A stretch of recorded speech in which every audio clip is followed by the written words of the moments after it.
Chief Minister na Tamenglong Valok amasung Tousem Subdivisiongi Cso Singga Unakhre singnarakpa khudingmak thengnaminanaba appeal tawkhre.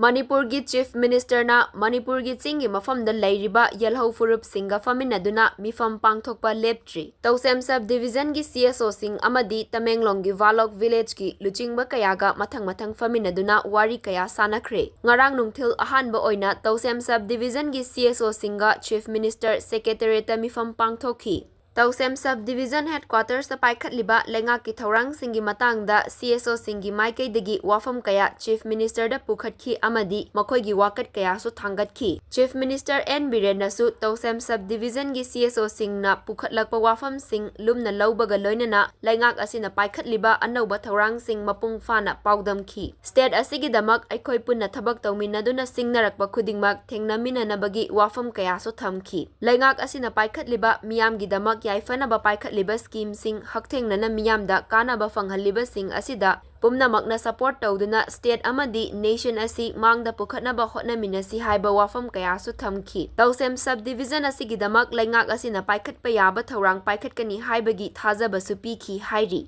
Makha tabo oina Tamenglong Kangchup Road ta leiba Valok Village ki luchingba kayasu Chief Minister N Birenga unaduna mifam pangthokhi. Mifam adudasu khul adugi luchingba singna makhoina thengnariba khudong chadaba kaya Chief Minister da paudamkhi amadi lengak asina paikhatliba kanaraba thaurang kayagi matangdasu thagat wafam thamkhi hairi. Chief Minister nasu lengak asina paikhatliba tongan ba scheme kayagi matangda nauhauna naningsingkhi amadi scheme sing asigi kanaba miyamda hakthengna fanghanaba hotnabada pumnamaki support mathau tai haiba wafam kaya thamkhi hainasu pawasina makha tari.